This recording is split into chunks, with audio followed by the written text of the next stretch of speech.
that the game is in your head. That's a dunk for Ben Simmons right there. Tatum fires away, pumps it in.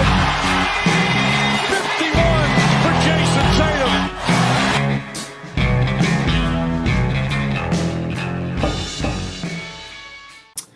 What's up, everybody? Welcome back to the Council Podcast, inspired by Sixers legend Ricky Council IV.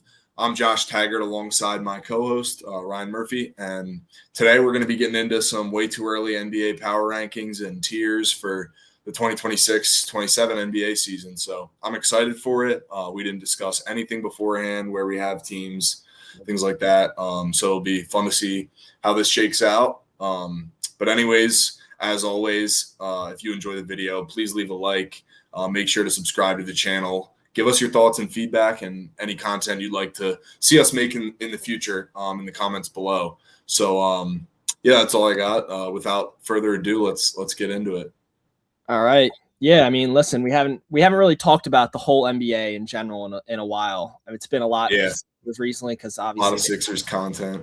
Yeah, they've had the headlines, but this should be fun. I'll be interested to see where you have some of these teams, because I think the East on paper looks better to me than the West does right now. But yeah, I guess we'll start off. So the way we made the tiers, just to kind of give you guys like an overview, so you know, for context, we did like the S tier would be the favorites. That's like the top. The next tier, like the A tier, would be contenders.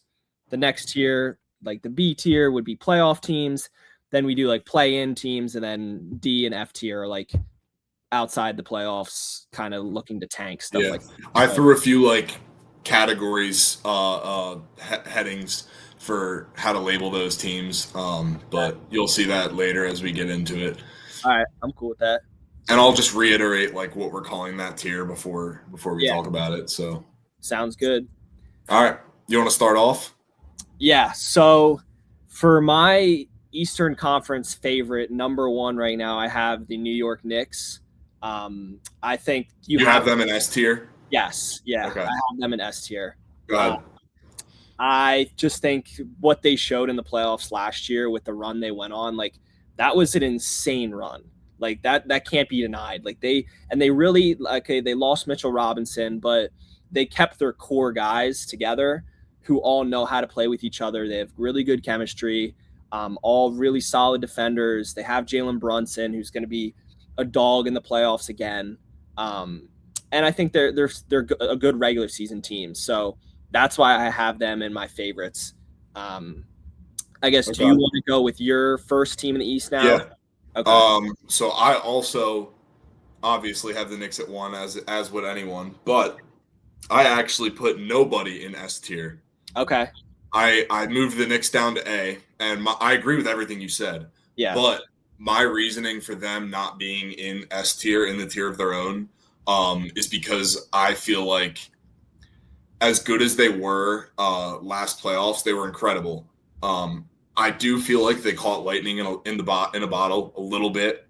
I think that they peaked. Everyone was healthy. They had Mitchell Robinson. Now they don't. Yeah. And then last year's Knicks team in the regular season, and I'm not trying to come across as a Knicks hater. Obviously, they're my least favorite team in the league, but I'm keeping it a buck. Like I'm not trying to be biased here at all. No. I do feel like they are not quite as good as they were during that playoff run. And I really think the East is super up for grabs. I have 5 teams in my A tier as the true contenders. Yeah. So yeah, that's my thoughts on the Knicks. I think obviously they're still going to be the favorite. I have them at 1, but I don't think they are far and above anyone else. So no, that's fair. That's fair. You took a more creative approach than I did there. Yeah. All right. So that's my only favorite in the Eastern Conference. So the Knicks were a tier of their own. They just won. Yeah. One last thing. I mean, also we've had 8 different champions in the past 8 seasons. So that obviously it's kind of dumb to factor that in. I'm not going to be like, oh, the team hasn't repeated, so the Knicks can't. Yeah. But it's just worth noting. Right. All right. Moving on. So my top team in the contenders category is the Philadelphia 76ers. I think it just goes without saying, what Mike Gansey's done in the offseason, bringing in Jaylen Brown, signing LeBron, just the complete overhaul of what the roster was to now where it is now. I think they have all the pieces necessary to make a championship run. They have the talent, they have the upside, so I have them there. Yeah, I fully agree on the talent and upside perspective. Well, first of all, I also have the Sixers at 2. They're in my A tier at 2. Yeah. And I fully agree on the upside and the talent. I will say I'm pretty skeptical of some of the holes that this team has, but I think with time and another transaction cycle at the deadline, they definitely have the upside to do what it takes to win an NBA Finals. Yeah. And I think the biggest thing, what it comes down to, is Joel Embiid's health. If he can be on the floor, not saying at 100%, he's never going to be on the floor at 100% in the playoffs. Mm-hmm. But if he can be on the floor, I think that's what you need. And obviously another backup center, but we don't need to get down that rabbit hole too much. Right. Yeah. All right. So we agree on that. My next contender in the East at 3rd is the Toronto Raptors. Okay. I think this is obviously assuming the Kawhi trade goes through, which I think it's going to. I think the investigation might be done or whatever, but I'm assuming Kawhi is a Raptor. I think that's just going to be a really, really good regular season team, especially because I think they have guys that they know how to win. They'll be available for the most part. I mean, Kawhi played a bunch of games last year. I don't know if he'll be able to replicate it, but adding Kawhi to that team with Scotty Barnes, like that 1-2 punch right there is ridiculous. And they'll be really good defensively. I like Colin Murray-Boyles. So yeah, I have the Raptors there. I think their only like trajectory is up right now for me. Yeah. I went a little back and forth on this. I do actually have a disagreement here. Okay. I have the Celtics at 3. Gotcha. But with that being said, I think all your points are valid. If they do have Kawhi at full health, this Raptors team can definitely be a favorite or the favorite in the East. Yeah. But my reasoning for putting the Celtics ahead is I think when you look at both teams, you compare Tatum to Kawhi. Obviously, you would want Tatum more likely to be there and be available in the playoffs. Also, has been just as good of a playoff performer.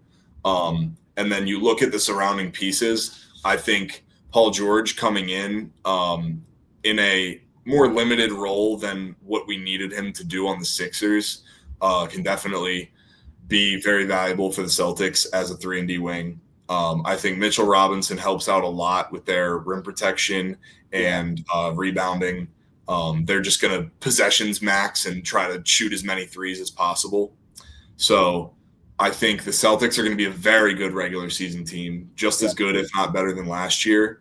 And I think they're a contender, but I have concerns with Mitchell Robinson and Paul George's health in the playoffs. Mm-hmm. And their depth in the front court, which was a major issue last season, especially against the Sixers. And I don't think they fully solved that just by signing Mitch. No, yeah, and I agree because, my next team was going to be the Celtics, so they're at my spot in the contender. Yeah, we can just keep talking about the Raptors and Celtics a little bit if you have more comments. Yeah, I mean, listen, you kind of nailed it on the head. Like, the Celtics are always going to be a good regular season team under Joe Mazzulla. It's just the way they play, the style of basketball they really embrace is good for the regular season.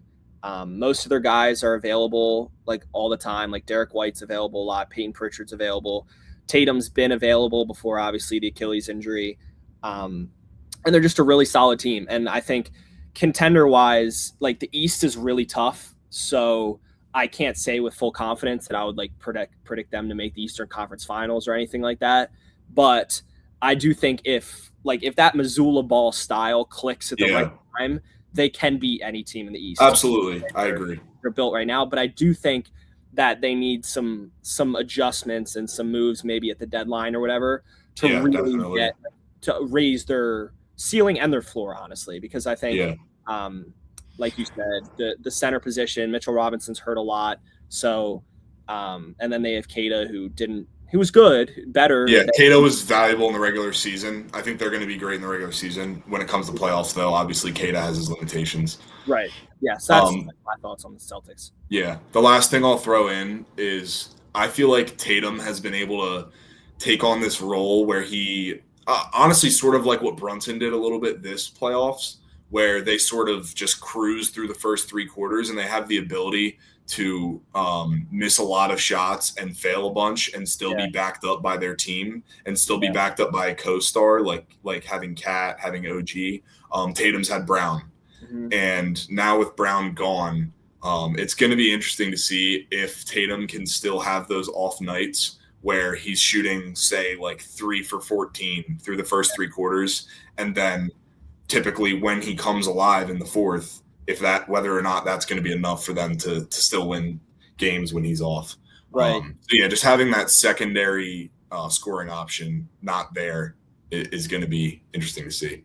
Yeah, I agree with that because Paul George misses a lot of games. So yeah, pretty much bound to miss games. And he's not really like a creator at this point in his career.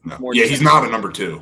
No. So especially if Paul George misses games, then there's really not a bunch of secondary scoring options outside of like a Peyton. I think Pritchard has the potential to take the leap into being not a second option, like a third, fourth type of guy. So yeah, well, I mean, we'll see how it plays out, but yep. So wait, the Raptors were your 4th team? Yes, I have the Raptors at 4, and I mean, we already talked about both, so we can move on to 5 then. Okay. Who do you got? I have the Pistons at 5. And is this still an A tier? Yes, this is still in like contenders. Yes. Because I tried to like balance like the regular season aspect with the playoff aspect right. while tier listing this team, because the Pistons were an insane regular season team last year. Like they got the 1 seed, and that was with Cade Cunningham missing like a good amount of time. So I just think they're more built for a regular season team than they are a playoff team, because I think they still do lack that like secondary scoring option. But that being said, in the regular season, I think they're like defensive grind mindset will pose threats for a lot of teams. And I just think they're a good team. Like they're a really solid team that is just, I think, like in that 5 through, I could see them being like anywhere from like 5, 6, 7, like anywhere in that spot. But I just put them in 5 because I think they'll be a really good regular season team. Yeah, that's fair. The defense is definitely still there with the Pistons, and that matters a lot to me. Defense is always more important than offense, in my opinion. But I do have a different team at 5. This is my last team in the A tier. I got the Pacers. Yeah, I figured that. And the reason that I don't have the Pistons in the contenders tier is because we saw this team face the Magic and the Cavs, right? Yeah. Both 2 teams that I don't believe have what it takes to win a championship. Mm-hmm. The Magic took them to 7. The Cavs also took them to 7 and won the series. Yeah. And I don't think the Pistons took any steps forward in the offseason this year. So that's why I have them as pretenders. But enough about the Pistons. I'll talk about why I have the Pacers at 5. Yeah. I think when it comes to the contending tier, I want a team that I think has the potential to win a championship. And like I said, I don't think the Pistons do. Yep. And the last time Tyrese Halliburton was healthy, we saw the Pacers make the finals and be 3 quarters away potentially from winning it against an all-time Thunder team.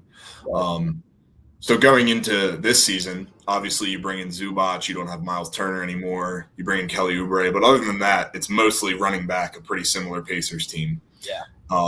So it's obviously fully going to depend on Tyrese Halliburton's health, how good he is post-injury, all that. But if any other teams outside of those top 4 have what it takes to win a championship, I think the Pacers deserve to be in that conversation. Yeah, well, that really honestly lets me go into my next team, which is the Pacers. They're the last team in my contenders tier. Oh, so you had 6? Yes. Yeah. Okay. Well, I had crazy. Philly, Toronto, Boston, Detroit, Indiana in that tier. And you really said everything. Like the reason why I have them maybe a little bit lower than you do is because I think people are kind of expecting that they'll be like the same team as they were when they faced the Thunder. And like, it's, what are we, 2 years removed now from that? Yeah. 2 seasons removed. And I think it is putting a lot of pressure on Tyrese Halliburton to be like that guy that he was in the playoffs. Like he's a very good player, really good player. Yeah. But there was also, I feel like, some devil magic to that run. 100%. So yeah, like they have a really good roster, and I think it's built to win in the regular season. I think if the shooters get hot in the playoffs, they can make a run. Like they did, yeah. Yes. But I just wouldn't expect it right now. Like, I agree. But that's why they're lower in that tier for me. No, yeah. I would have had more of a disagreement if you had them in the pretenders tier, because I think they do have a shot. And obviously, like we said, with all the other teams, there's another transaction cycle with the opportunity to improve. But yeah, I think that's everything I had to say about the Pacers. They're just such a with Halliburton being such a table setter and how many options they have. They're just such a well-rounded, deep team, which is most important thing in the playoffs in today's day and age. So. Yep. Okay, so now for my like next tier, whatever you want to call it, pretenders, playoff teams, like something like that. Yep. I have the Atlanta Hawks, which wow. Yeah. I'm higher on the Hawks than I think most people are. I think they honestly showed the most in a playoff series versus the Knicks than any other team really did. Like they won 2 games versus them. Right. They showed that they could guard. Like having Dyson Daniels and those guys. Like the Hawks are a really solid team. I liked what they did in picking up Kingston Flemings. I think he's going to be a great guard for them.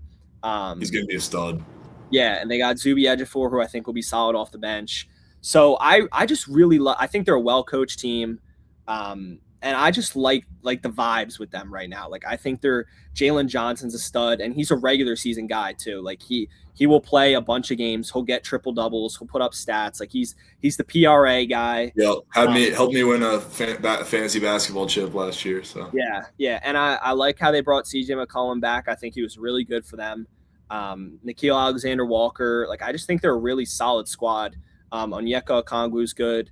I just think they have what it takes to like win a first round playoff series. I'm not saying that they would like make it to the Eastern Conference Finals or make the finals at all, but I just like what I've seen from them over a team that I'll have later in this tier, but I won't say more about that. Well, this is definitely our biggest disagreement I think that we'll have in the whole episode, because I don't even have the Hawks in this tier. I have them down at number 10. Interesting. But let's talk about it. So what you said about them playing the Knicks closer than any other team. Yes, they did win 2 games, but like I talked about earlier, I think the Knicks just caught fire, and the Hawks winning those 2 games was sort of like the regular season Knicks still playing versus the Knicks that we came to know after that. And I think if they played another series around the same time of when the Knicks played the finals and they replayed each other, the Knicks would have swept them. I think the Hawks lack more star power than any other team that I have in this tier. Mm-hmm. Obviously, there's Jalen Johnson. McCollum stepped up in the playoffs as a number 1 scoring option, but I don't think that's sticky or reliable. And I think everything you said about their depth and how many just solid, good players they have is absolutely valid, and that's why I think they can be a playoff team. I'm not saying it's all bad for the Hawks, but I definitely have them lower because of that lack of star power.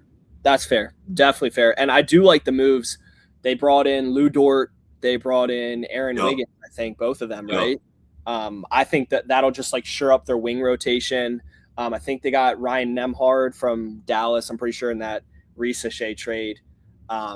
So I just like their depth personally. Like I think they're one of the deeper teams in the East, and I think that bodes really well for regular season. Like this is more of a regular season projection for me, in my opinion. Like I think it could be like a 5 or 6 seed in the regular season, just because of how much depth they have, and they could throw out like that's with Flemings and Nembhard and Dort and Wiggins. Like I really like the team, and honestly, I your points are completely valid. They do lack that star power. But that's just where I put them. Maybe it's too high, maybe it's, I don't know, but that's my thoughts on it. Yeah. Last thing to touch on, I'll give you the benefit of the doubt of that the fact that the Hawks have so much depth and so much young talent. They do have the ability to push in their chips for a big name star if one were to come available. Yeah. Now, whether that's this season at the trade deadline or 2 years, 3 years down the road, who knows? So that's why it's sort of take it with a grain of salt. But yeah. Yeah. All right. My next team in this tier is the Miami Heat. Obviously they got Giannis. They have Giannis and Bam. They have Wiggins and Davion Mitchell. So yeah, they're a good team, and I think this is probably where they'll end up being. I just don't think there's enough scoring / shooting, whatever you want to call it, in that lineup. They obviously they shipped off Jaquez and Hero and all those guys. So I do think they lost a good amount of talent in that trade that really helped them out in the regular season, because Giannis isn't necessarily an Iron Man. Like, he's missed a lot of games. So I think I'm not projecting an injury or anything. I just think they have a little bit less upside than some other teams, just because of the lack of spacing, the possible clunkiness with the new Giannis fit. But that being said, Giannis and Bam is a ridiculous duo, so they could definitely go on a run. And I think they'll be one of the better defensive teams in the league. I think they were number 1 in defense last year or something. And that's they'll be a great defensive team. I don't know. I just think they're kind of like in this East, which like the top 8 or 9 are all like very solid teams in the East. So we'll see what happens. But is that your number 7? Yes, they're 7. Okay. Yeah, I think your points are valid. What I will say is the floor of this Heat team is very fragile. And what I mean by that is it takes one Giannis injury where he's out for 30 games, and all of a sudden you're trotting out Bam, Davion Mitchell, Andrew Wiggins, and a bunch of G Leaguers and vet minimums. So there's definitely that risk of them falling down to like the 10 seed or 9 seed because of injuries, and then they have to climb their way back up in the play-in, and then potentially even miss the playoffs, which would be catastrophic for what this team's aspirations obviously are. But my 7 spot, I actually have the Heat at 8. Okay. My 7 spot, I have the Cavaliers. Yep. And I think the reason I have the Cavaliers, so I have this is my B tier pretenders. Okay. So I have the Pistons, and then I have the Cavaliers at 7, and then the Heat at 8. I think the reason I ordered it that way, I like the Pistons defense, and I think Cade Cunningham showed that he's got the potential to lead a playoff team. Obviously needs the right pieces around him, but there's that. And then I think the Cavs have the second best combination of star power with some depth, because the Heat obviously have the star power as well, but the depth is very, very shallow. Right. And with the Cavs, they just made the Eastern Conference Finals, and they're pretty much running it back with the same crew. Yeah. So that's why I have the Cavs at 7. Yeah, I have the Cavs at 8. And honestly, like interchangeable. This Hawks Heat Cavs tier for me was very interchangeable. Like, I had the Hawks at 8 once, and then I switched it. Like, they're all very interchangeable for me, as are like a lot of these teams in the East, in my opinion. Like, they all have things that could go right. They all have things that could go wrong. Like, they have risk, they have upside. It's tough, like, predicting in August what these teams are going to do. But yeah, I mean, the Cavs, they went out really sad against the Knicks, like just a putrid effort. That's honestly like kind of leaving a bad taste in my stomach about like the outlook of that team. Yeah. Their off season was terrible too. It was terrible. Like, I'm looking at their depth chart right now, and they lost Dean Wade. And that was like pretty much it. Like, they drafted Malik Thomas, who looks like he's pretty good, but right now their bench is like Craig Porter, Sam Merrill, because they have Dennis Schroeder starting at point guard. Well, Harden hasn't signed yet, right? Yeah, Harden obviously would probably be there. But like Merrill, Strus, Naquan Tomlin, and Thomas Bryant is like their bench unit right now, which not going to cut it. Not good. No. So I'm pretty out on the Cavs in terms of contending next season, but that's why I have them in pretenders, obviously. But I still think they'll be a solid regular season team with Harden and Mitchell and Mobley raising the floor and Jared Allen helping out on the defensive end. So, yeah, yep. All right. So that's the end of that tier for me. I have one more team in pretenders at 9 after the Heat at 8. So I have my pretenders tier, just to summarize it: 6 Pistons, 7 Cavs, 8 Heat. And then my last team at 9, I threw in the Orlando Magic. And the reason I have them in this same tier is because of how closely they played the Pistons in the playoffs. I think despite how miserable the Magic offense can be to watch sometimes, you can't deny how awesome their defense can be. And defense wins championships, like I talked about earlier. Defensive teams always are better off in the playoffs than offensively tilted teams. Yeah. And there's, an opportunity for Paolo to take another leap. Franz wasn't healthy at the end of last season. So I think the Magic have just as good of a chance at winning a playoff series or two as the Heat or the Cavs or the Pistons, as those teams that have some winning core, but not enough to push them over the edge into being a real contender. Yeah. Okay. Yeah. So they're the first team in my play. Okay. I just don't trust the offense at all. I don't trust. Yeah, no, the offense is terrible. I'm not denying that. The bench is okay. I mean, they didn't really make any substantial upgrades in the offseason. I don't think they've really done anything. They signed Vucevic. That was their one move that they made. So they're pretty much running back a team that was had clear issues in the playoffs. And I obviously they took the Pistons to 7, but I just don't trust them. I don't like what they did in the offseason. I don't think they have any momentum, any spark. So that's why I put them there. Okay. Yeah. I think the last thing I wanted to note was I think Anthony Black has the chance to take a major step forward into being a real key starter for this team. Mm-hmm. I love the flashes he's shown over the past season or two, especially against the Sixers. What was that, his career high against the Sixers? When he had 8 threes or something. Yeah. No, I like his game. I like his game a lot. Yeah. And if Anthony Black can become a better shooter, you still got Bane as a shooter. Maybe Suggs can improve as a shooter. Yeah.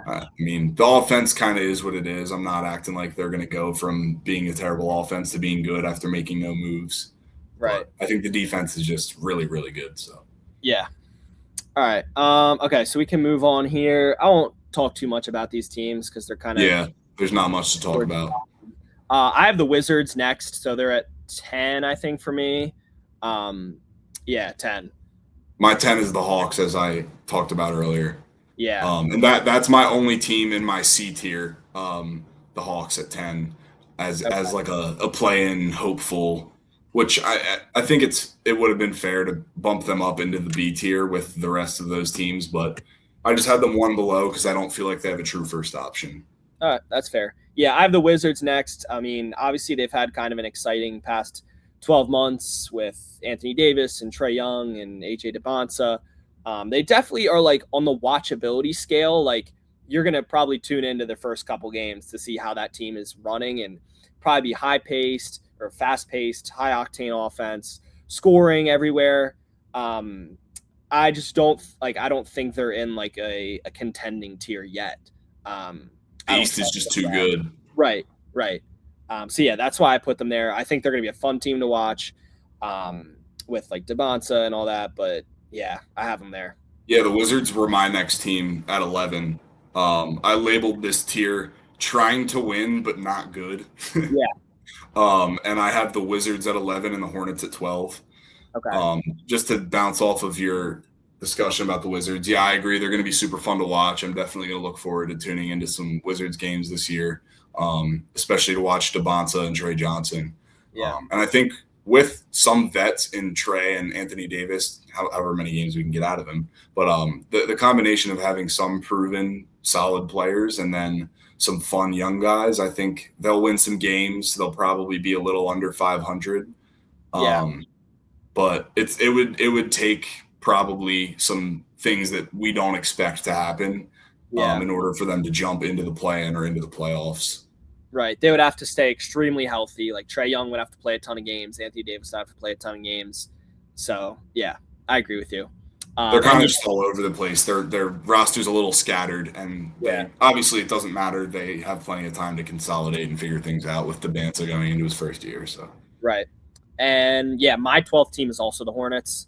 Obviously, trading LaMelo Ball, I wasn't really a fan of that move. I think they had like momentum last year. Like they had one of the best offenses in basketball, if not the best offense in basketball, with LaMelo and Knipple and Miller and Bridges. And obviously they got rid of Bridges and brought in Grayson Allen and Royce O'Neal. But yeah, I just think the East is too good for me to have them anywhere higher than I do.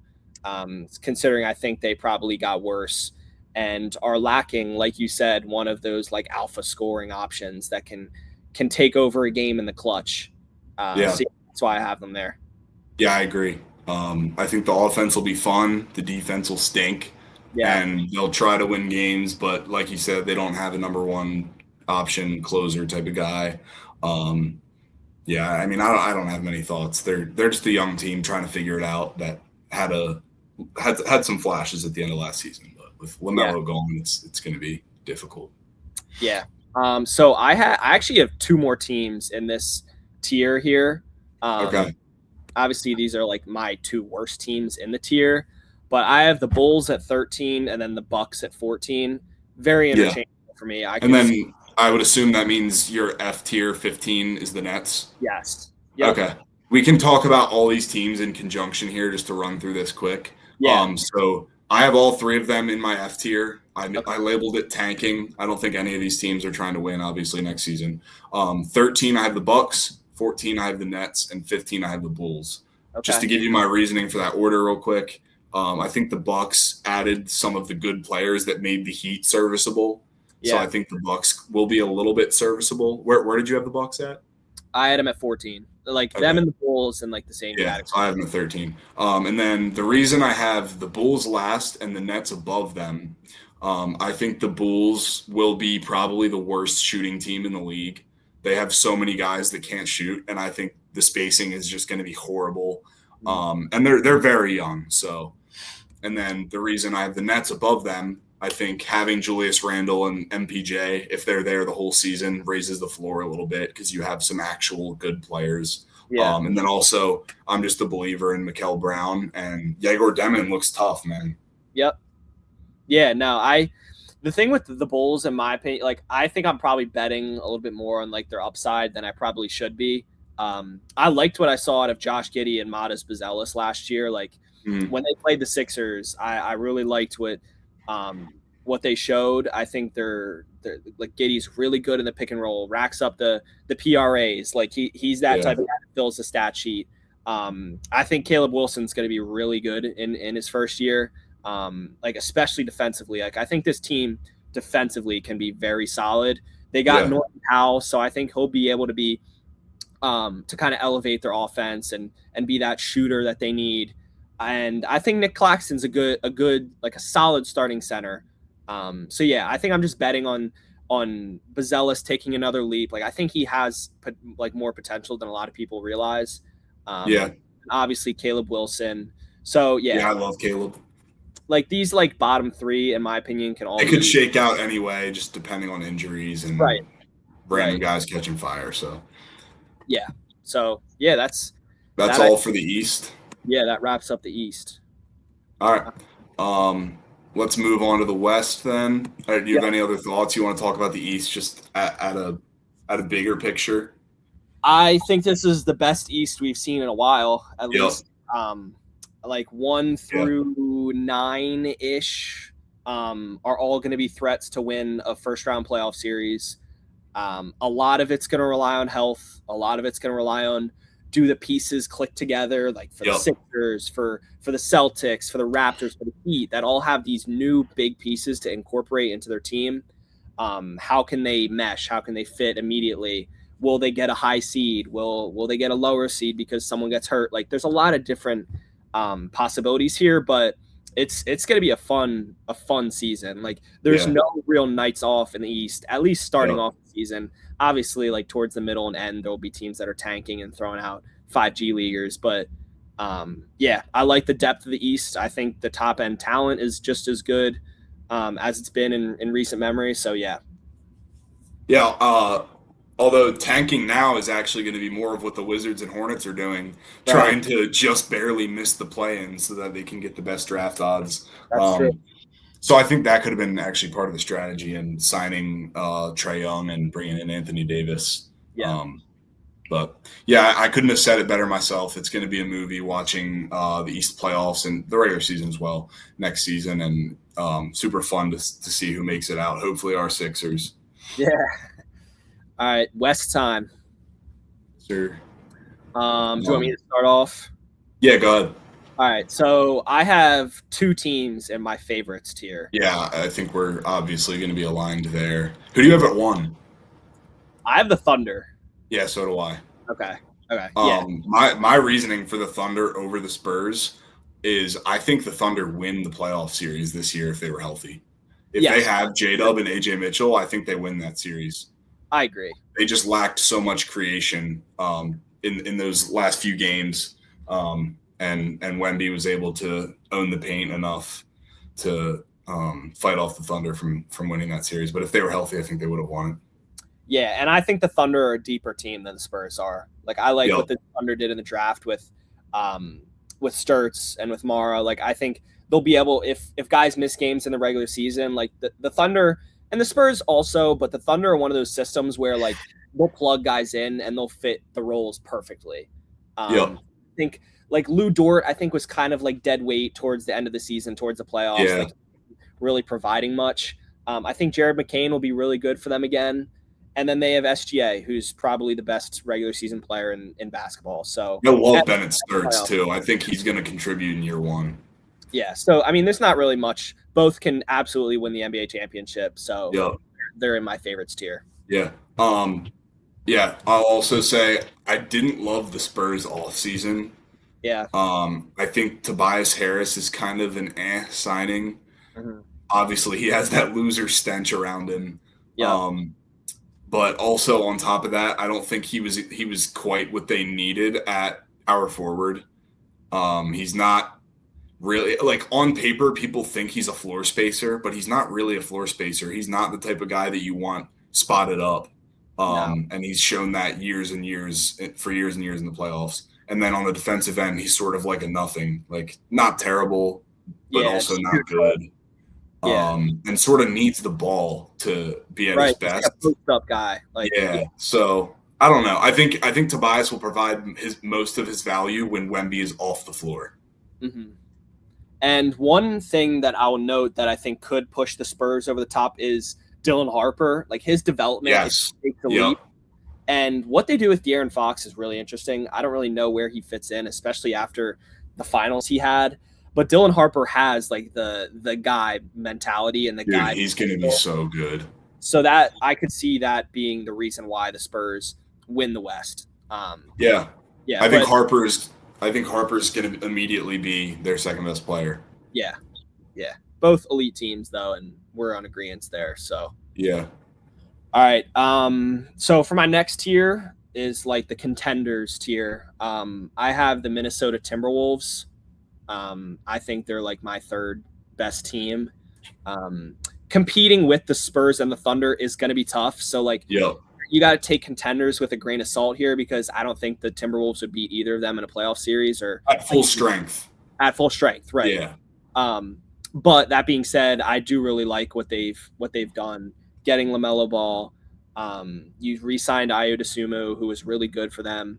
And you still have Rudy Gobert, who's one of the better centers in the NBA. So as long as they stay healthy, like LaMelo has to stay healthy, Ant has to stay healthy. They both missed some games recently. But I just like their upside. I think that's going to be a super fun team to watch. I think it has a good blend of offensive guys, defensive-minded guys. So, yeah, that's why they're there for me. Yeah, I have the Timberwolves at 3 too. I think obviously they're missing some at the power forward spot, and they're going to have to find a way to fill in that production, whether it's before the season, mid-season, at the deadline, whatever it is, in order to truly compete with the Spurs or the Thunder at full strength, which even if they do, it's still going to be tough. But as we talked about earlier, teams always run into injuries. It takes a lot of luck from a health standpoint to be able to make finals run. So anything can happen. And LaMelo and Ant as a duo has a just as high of a ceiling as any duo in the league. And I like the depth. Yeah. It's just that 4 spot that needs to be shored up. Right. All right. They were my only team in that tier. Okay. I threw the Nuggets in there as well. At 4. The Nuggets were the That's your tier next below. team, I assume. Yes. Is that your next team? Yeah. Okay. Yeah. So we can just talk about the Nuggets now. Yep. They're sort of just like the how do you put this? Honestly, I feel like they're sort of like the Phillies of the NBA right now, where they just keep running back a similar iteration of the same team that peaked 3 years ago.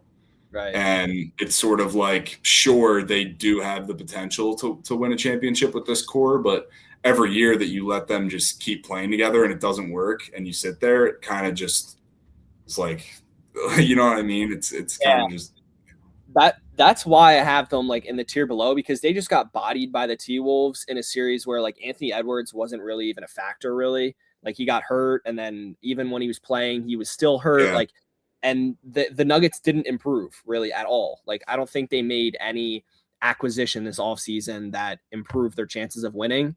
So I just think they're a step behind the Timberwolves now. But obviously they have Jokic, they have Murray, so you got to give them respect and you got to put them up there, especially in a weaker West, in my opinion. But yeah, that's why I have them in the tier below, because of what happened in the playoffs and the inactivity this offseason from them. Yeah, I agree. And the whole starting 5 has just been overtasked. They have no depth. And Aaron Gordon's run into injuries every single playoff. And him staying healthy is really one of the biggest swing factors for them, because he's so pivotal to what they do on defense and what they do on offense, being a cutter and shooter off of Jokic. So, yeah, I mean, it's going to continue to be tough for him to stay healthy. They didn't add anything. So it's kind of just like if you're a Nuggets fan, you're just hoping the teams above you either get injured or crumble and have a very bad playoff series. But yeah, I think the Nuggets have a shot, but definitely not one of my favorites. Yeah. All right. Next up for me was the Rockets. I have them in the same tier. I have them at 5. Obviously, like they didn't fare well in the playoffs last year, losing to the Lakers, but Kevin Durant was hurt. I think getting back Fred VanVleet, even if we don't really know how healthy he'll be, what form will he be in? Yeah, what version of him? Yeah, I still think he's going to help. Like, yeah, I think he'll be good. He wasn't someone that relied on athleticism. No, and he'll provide some floor spacing for them, hopefully, and some creation at the guard spot. I just think they're probably like in the middle of that tier in the West, where it's teams where you think they could probably win a first round playoff series, but they're not close to the contenders. Did I cut you off? You have anything else to say? Oh, okay. What I have to say about them. I had the Nuggets in my A contenders tier. Then after that 4 spot at 5, I have the pretenders tier, the B tier. Yep. I have the Lakers, and then I have the Rockets at 6, right below them. Do you have the Lakers after the Rockets? I have the Lakers at 6. So yeah, we can just talk about both those teams. For what you said about the Rockets, I do agree. I think they're just a team that can win a playoff series. They're not going to go to the finals. Just kind of in that middle of the pack. Kind of a boring team this year. There's not much new to watch other than the fact that they'll be a little bit healthier. Yeah. But yeah, they're just mid. Yeah, I think they'll be a solid regular season team too. Like I think Şengün is a good regular season player. Amen Thompson, obviously ridiculous defender. I think there's some room for him to grow offensively too. Like if he steps it up a little bit, kind of expands his shooting range, which is obviously a big if. Like he hasn't really shown much for me to believe in that. But I think like their top 7 or 8 guys are pretty solid. Like I think they can match up relatively well with any team in the West. Yeah. So the reason I had the Lakers above them is simply because of the Luka Doncic factor. Yep. There's no one on the Rockets nearly as good as Luka. Yeah. And I think the supporting pieces on the Lakers are obviously it's a bunch of new guys. We've never seen these guys play together. It could be horrible. I didn't love what they did. I thought the Lakers made some poor signings. They gave up a lot for Walker Kessler, even though I think he's a great fit. But I think when you surround Luka with a bunch of guys that could maybe work out together, even if they're not great, even if they're just solid, I think that gives you a chance against a lot of playoff teams, especially with now you have a real center manning the paint, which helps out a lot on Luka teams since Luka's defense is what you sacrifice for what he provides on the offensive end. Right. Yeah. And I mean, I don't really have to touch too much on the Lakers. You kind of hit everything, but I think a lot of it's going to be on how can those new role players produce? Like how's Quentin Grimes going to be? How is Mamu going to be? Like what is Cam Carr going to do? Like, is he going to bring an impact? Because you know what you're going to get from Luka. You know what you're going to get from Austin Reeves, Walker Kessler. Like it's going to be those like the guys off the bench. How can they produce in the playoffs? How will they play when Luka's on the bench? Like, will they be able to keep up the offensive production? That's why I have them below the Rockets. I just don't trust their depth quite yet. But I do think they can be a solid team. I hate the Grimes signing. I think they way overpaid him for way too many years, and they're gonna because Grimes is a guy that every single team thinks like, oh my gosh, 3-and-D, 2-guard, small forward type of guy. We're going to be able to use him at the point of attack on defense, and then he's going to space the floor on offense. And then you watch him play, and it's just like this guy just chucks shots and tries to get steals. Right. But yeah, I didn't like the Grimes signing. I didn't love the Sexton signing either. Yeah. They need more defense. I would have preferred them to bring back Marcus Smart, which to your point, the Rockets grabbed Marcus Smart. Yeah. But yeah, the Lakers are going to lack perimeter defense and just alternative options outside of Luka and Reeves. Yeah. All right. Yeah, that's all I have to say for that. So that was the end of that tier for me. Yeah, same. Okay. I have was that still your A tier or was that your B tier? No, that was my B tier. Yeah, same. That was my B tier. Okay. So yeah, the C tier I have listed as play-in hopefuls. Yep. There's 2 teams that I have at the top. Well, I actually have 5 teams in this tier, but there's 2 teams I have at 7 and 8 that I really like this year and think could make a significant jump from where they were in the standings last year. But I'll let you give who you have at 7 first. I have the Jazz. Okay. 7.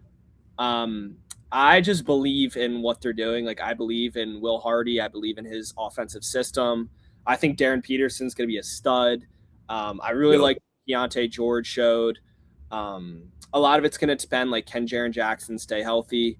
I think if he stays healthy and they have Lauri Markkanen, they have Nurkic, like they're a very, very solid team. Ace Bailey just got better as the season went on. And then they have good, like, guys off the bench, like Isaiah Collier and like Sensabaugh and stuff like that. So I just think they're one of these teams that if everything goes right, well, not even just everything, but if what they're trying to do comes to fruition, I think they'll be a really solid team and they'll be in like that play-in area. I do think there's still more that I need to see to like put them up in that like Rockets, Lakers, and area.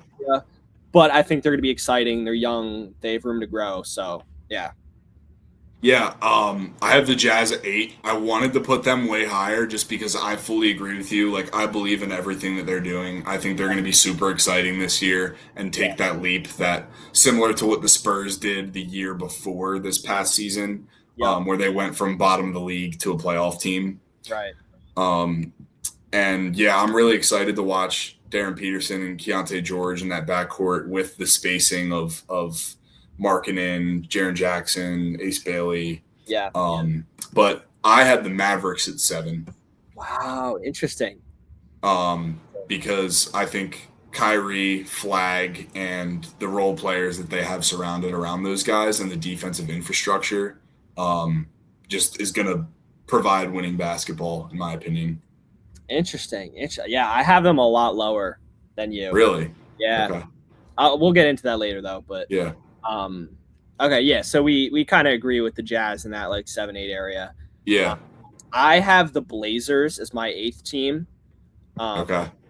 I just think they're building something that'll be interesting to see how all the pieces fit together, but their guard rotation is very deep and has a combination of a bunch of different skill sets.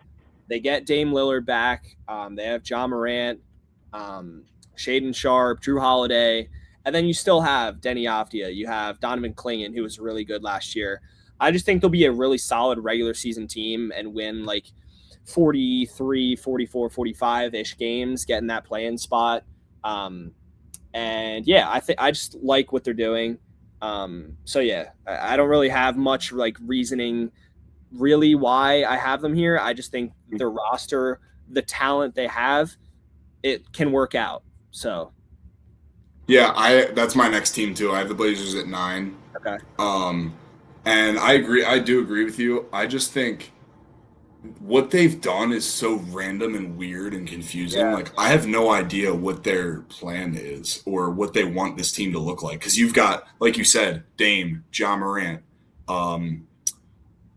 Scoot, Drew Holiday, Shaedon Sharpe. You have a bunch of guards, just a slop of guards that can all be starters. Which obviously it's a better problem to have than to not have.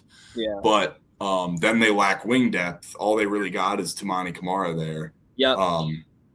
So and then Denny Avdia played the point guard role for them last season, the point forward role.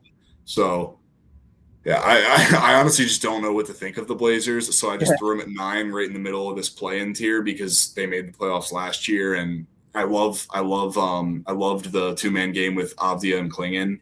Yep. And obviously they added more talent. So yeah, and they re-signed Robert Williams, which is good. oh yeah, he's a really solid. Like if he can stay healthy, he'll be a really solid backup center again for them.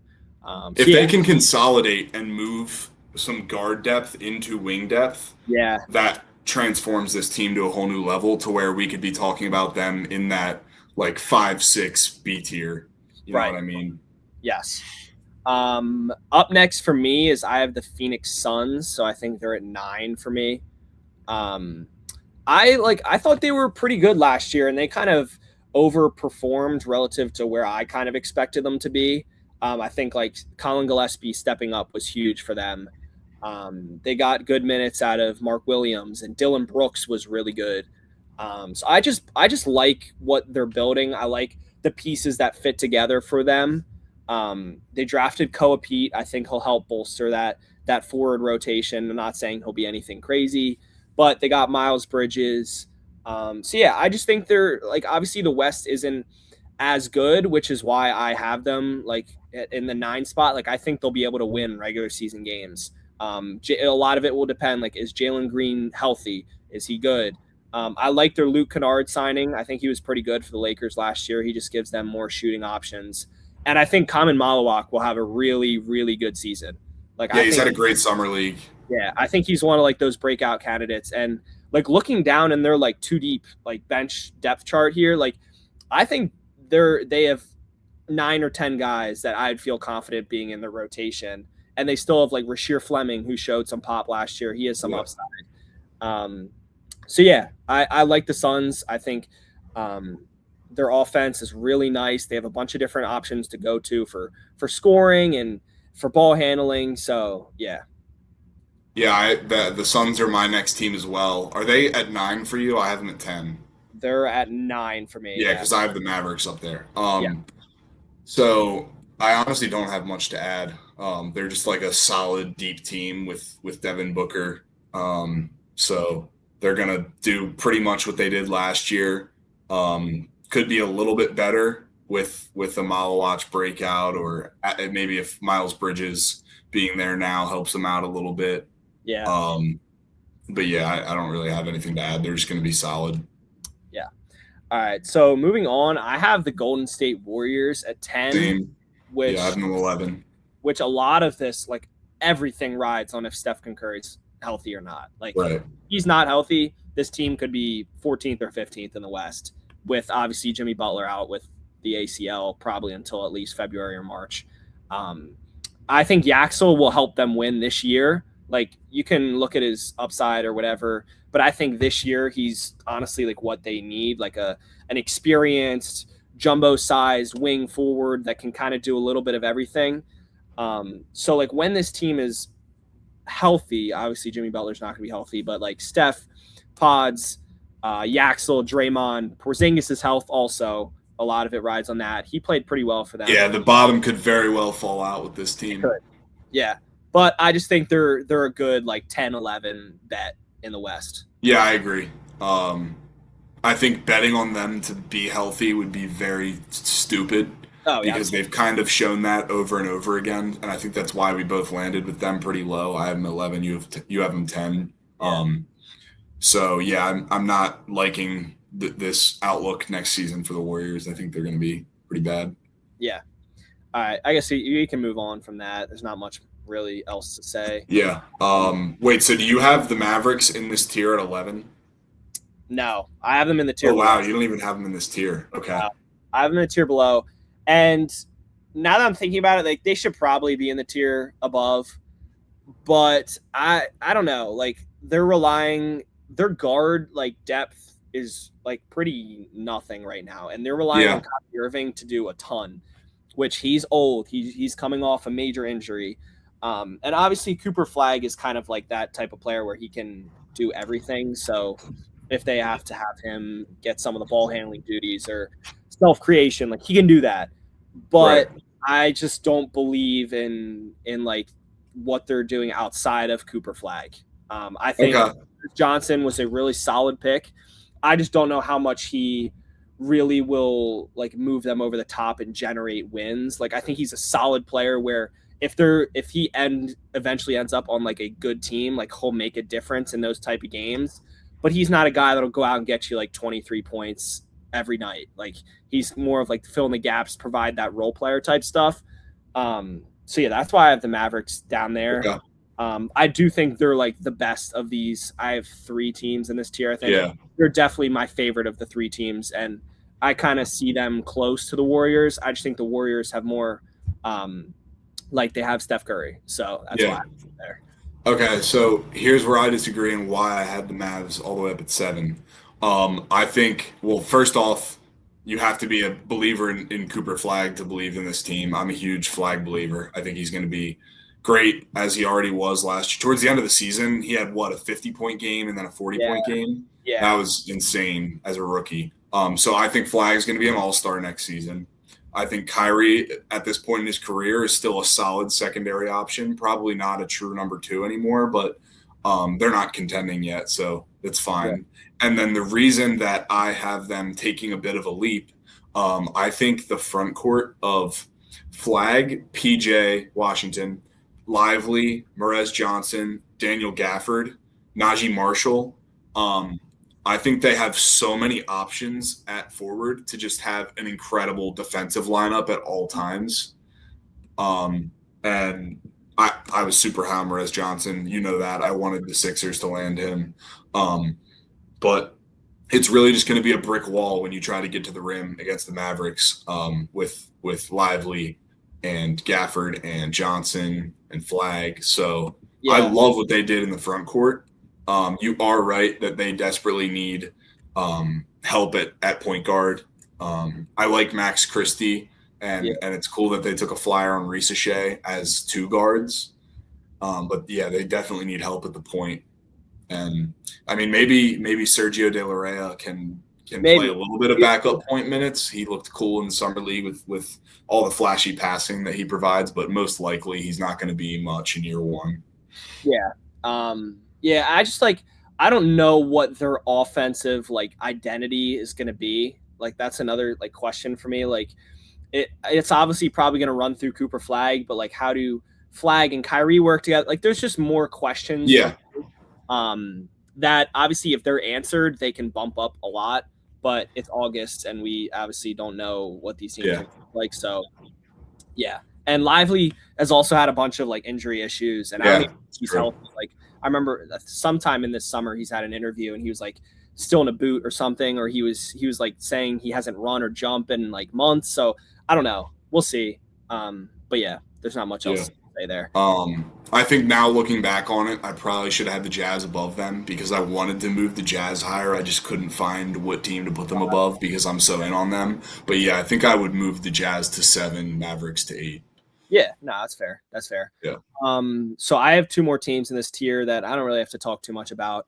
Is this D tier? Yeah, this is D. Okay. I have Grizzlies and Clippers in this tier. Yeah, I have 12. My D tier is 12 Pelicans, 13 Clippers, 14 Grizzlies. Okay. Pelicans, I just think they've been horrible so many consecutive years now, but they haven't necessarily been the 15th team ever. Like they've always been just above being the worst team, and I think that'll just continue. And then when you look at the Clippers, them having Brandon Ingram and Darius Garland, I think will keep them from being the worst team, even though I think they are going to suck, obviously. Yeah. And then the Grizzlies, I think, are just way too young to win games this year. So I think they have less experienced vets that can help get regular season wins. It's really just Cam Boozer and a bunch of guys. Yeah. So yeah, I think we both agree the Kings will probably be the worst team in the West, and probably yeah. So I actually named my D tier tanking, but not the Kings. Yeah. And then I named my F tier the Kings. They're going to be horrible, dude. Mm-hmm. I think they're going to have the worst record in the league by a long shot. I agree. I think they're not going to break 20 wins, I don't think. Yeah, I don't think so. I'll be probably 16 to 18. Yeah. That honestly might be generous. It might be more like 14 to 16. Dude, what is their starting lineup? Acuff, Clifford, maybe. I don't know. I don't know what the UConn Alex Caravan might start. I guess they still have Levine, right? But he's never healthy. Do they? Yeah, they do have Levine. Keegan Murray and then Sabonis and Reno. I don't know. But you already know half those guys are going to miss half the season. Right. It just keeps happening. And then starting center will be Precious Achiuwa or the young guy, Maxime Reynaud. Yep. I think this team's going to be horrible. Yeah, so I think that's all about the West, right? Yeah. Did you have anything else to say about the Pelicans, Clippers, or Grizzlies? Not really. The Pelicans on paper, their starting 5 looks like if it's healthy, they have a little punch to them. Yeah. With Zion and Trey Murphy, theoretically on paper they should look good. That's why I had them above the other tanking teams. The Pelicans organization is just such a dumpster fire, and I just don't trust them to win football games. And I like Darius Garland a lot, and I am a believer in Keaton Wagler. We'll have to see if what type of player he is. He showed 2 sides in the summer league. He showed a guy that looked out of place, wasn't quick, wasn't strong, but then he also showed a guy that was crafty and maneuvered around and made some shots. So that'll be a key. And will Brandon Ingram be healthy is always a question. And then regarding the Grizzlies, Cam Boozer is going to be a stud. I think he's going to win Rookie of the Year. I agree. I think that stat line at least. Yeah, I think the entire infrastructure of the Grizzlies is going to revolve around Cam Boozer, and he's gonna be the hub on offense, and I think he'll make some big plays defensively, even though he won't be much of a point of attack guy. And then he's going to be a guy that could average 20 and 10 because of how good of a rebounder he is and how many opportunities he's going to have to shoot the ball. Absolutely. There's really nobody on this team that can score. So Cam Boozer is definitely my Rookie of the Year favorite. That's just the last thing I wanted to add in about the Grizzlies. Yeah. Yeah. So, listen, that's pretty much everything about the West, I think, right? Any other overall thoughts and wrap us up here? Yeah. Just to summarize like we did for the last one. Obviously there's the Thunder and Spurs. Yep. That's just how it's going to be. Yeah. For the next however many years, it's going to be Thunder and Spurs, Thunder and Spurs, Thunder and Spurs. So everything else we talked about is kind of just for fun. Right. None of realistically, the only other teams that could really matter are probably the Wolves, Nuggets, maybe Lakers or Rockets or Jazz, but Jazz are too young. the Rockets don't have enough star power. Lakers depth. So yeah. All right. Yeah. Honestly, like, yeah, the Thunder and the Spurs are just going to rule the West unless something crazy happens. One of those two will win the West. Do you want to throw in like a way too early conference finals and finals prediction or nah? Let's save that for later. Let's save that for later. But yeah, that wraps up today's episode. Thank you guys for listening. I had a lot of fun talking through this with you. We had probably 2 or 3 significant disagreements, and then other than that, it was sort of just little stuff. Yeah, just like the discrepancies of the tiers. But it was interesting how high you were on the Hawks compared to me. Yeah. I was probably a little ahead of myself on the Mavericks, but yeah, it was really fun. Hopefully you guys enjoyed this. Don't forget to leave a like, subscribe to the channel, leave us comments on your thoughts about which teams you think we were way wrong on, that you would have way lower or way higher in your way too early power rankings, and any feedback whatsoever on the production, things you would like us to do moving forward, more content to create, really anything. So thank you guys for tuning in. And yeah, we'll see you next time. Peace out. Thanks, guys.